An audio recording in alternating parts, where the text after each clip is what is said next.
Hello, everyone, and welcome to Motivation for the Day. It's so good to have you here. How are you all feeling right now? If you're feeling a bit down, a bit stuck, or just need a little boost, you've come to the exactly right place. Life has this funny way of throwing curveballs at us, doesn't it?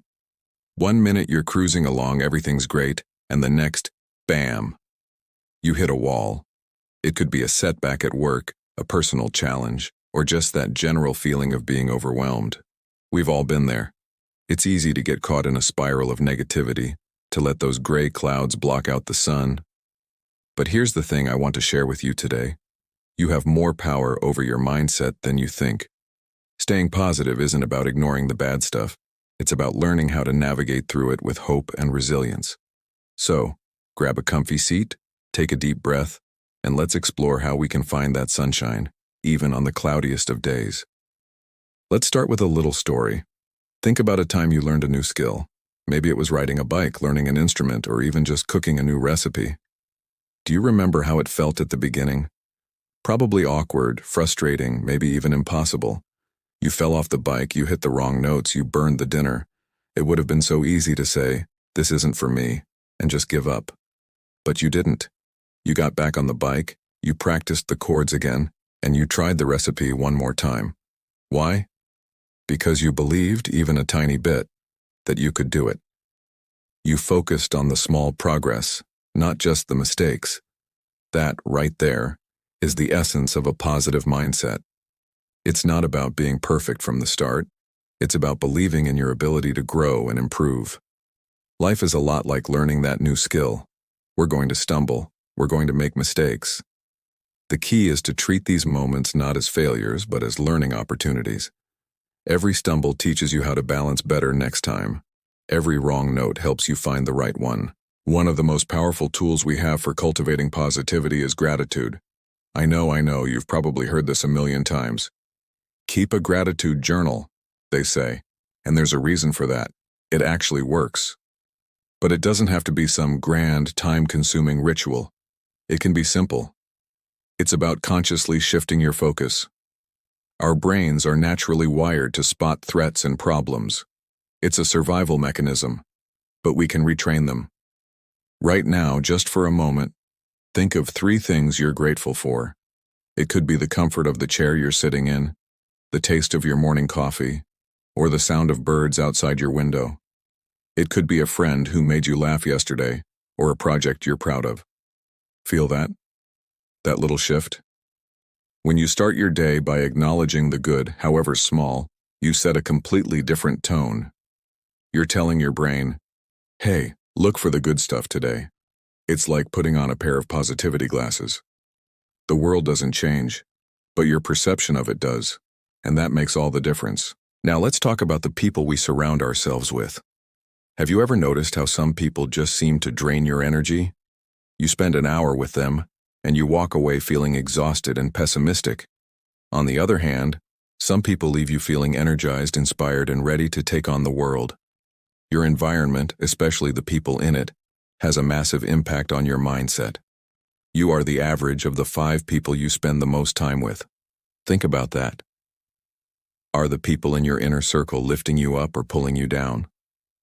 It's so important to curate your social circle. Seek out friends who are supportive, who celebrate your wins, and who encourage you when you're struggling. This doesn't mean you have to cut off everyone who has a bad day. We all need to vent sometimes, but it's about the overall pattern.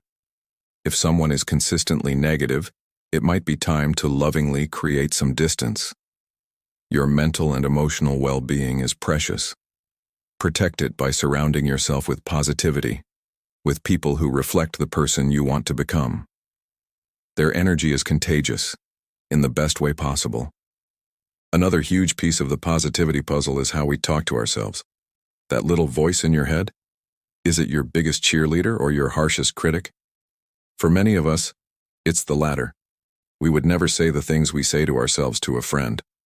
We call ourselves stupid for making a mistake or lazy for needing a break. This negative self-talk is incredibly damaging.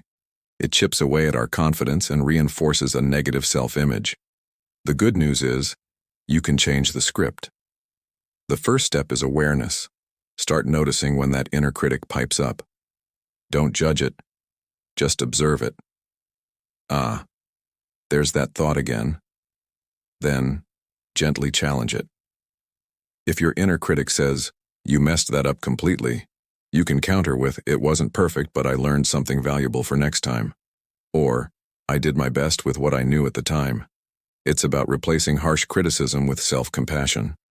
Treat yourself with the same kindness and understanding you would offer a good friend. You are human. You are learning and growing. Give yourself grace. This practice of compassionate self-talk can radically transform your relationship with yourself and boost your overall sense of well-being. Let's also be real. Staying positive doesn't mean you have to be happy all the time. That's not realistic and it's not healthy. Life includes a full spectrum of emotions: sadness, anger, frustration, and grief. They are all valid. The key is to allow yourself to feel these emotions without letting them take over completely. It's what psychologists call emotional regulation. Think of your emotions like weather. Sometimes it's sunny, sometimes it's stormy. You can't stop the rain from falling, but you can grab an umbrella and know that the sun will eventually come out again. When you're feeling down, acknowledge it. Say to yourself, "I'm feeling really sad right now, and that's okay." Give yourself permission to feel it. Maybe you need to have a good cry, talk to a friend, or just sit quietly with the feeling. By giving the emotion space, you often reduce its power. It's when we try to suppress or ignore our feelings that they tend to get bigger and scarier. True positivity isn't about faking a smile. It's about having the strength and wisdom to honor all of your feelings while holding on to the hope that things will get better. An incredibly practical way to boost your mood and maintain a positive outlook is through physical movement. Our minds and bodies are deeply connected. When you feel stuck mentally, one of the best things you can do is get your body moving. This doesn't mean you have to run a marathon. It could be a brisk 10-minute walk outside, putting on your favorite song and dancing around your living room, or doing a few simple stretches. Exercise releases endorphins, which are often called the body's natural feel-good chemicals. They act as mood elevators and pain relievers. Even a small amount of movement can clear your head, reduce feelings of stress and anxiety, and give you a fresh perspective on a problem. The next time you feel that cloud of negativity rolling in, try this. Get up and move for just 5 minutes. Notice how you feel afterward. Often, that simple physical shift is enough to create a mental shift as well, breaking the cycle of negative thoughts and opening up space for more positive ones to enter. It's a simple, free, and incredibly effective tool that's available to you at any moment. Another powerful strategy is to set small, achievable goals. When we're feeling overwhelmed, the big picture can seem impossible. The mountain looks too high to climb. The secret is to break it down into tiny, manageable steps. Instead of focusing on getting my life together, focus on making my bed today. Instead of writing a book, focus on writing one paragraph. Each time you accomplish one of these small goals, you get a little hit of dopamine, a neurotransmitter associated with pleasure and reward. You create a success cycle. You're proving to yourself, one small step at a time, that you can do it. This builds momentum and, more importantly, it builds self-efficacy, the belief in your own ability to succeed. So, what is one small thing you can do today? It could be tidying one corner of your room, sending that email you've been putting off, or drinking a glass of water. Celebrate that small win. Acknowledge your effort. This string of small successes will build a foundation of confidence and positivity that will empower you to tackle the bigger challenges ahead. Finally, remember that this is a practice, not a destination. Cultivating a positive mindset is a lifelong journey. There will be good days and bad days. There will be times when it feels easy, and times when it feels like the hardest thing in the world. And that's perfectly okay. The goal isn't perfection, it's progress. It's about consistently choosing to turn your face toward the sun. It's about being kind to yourself on the cloudy days and celebrating the sunny ones. Remember that you have the tools within you: gratitude, a supportive circle, self-compassion, emotional awareness, movement, and the power of small steps.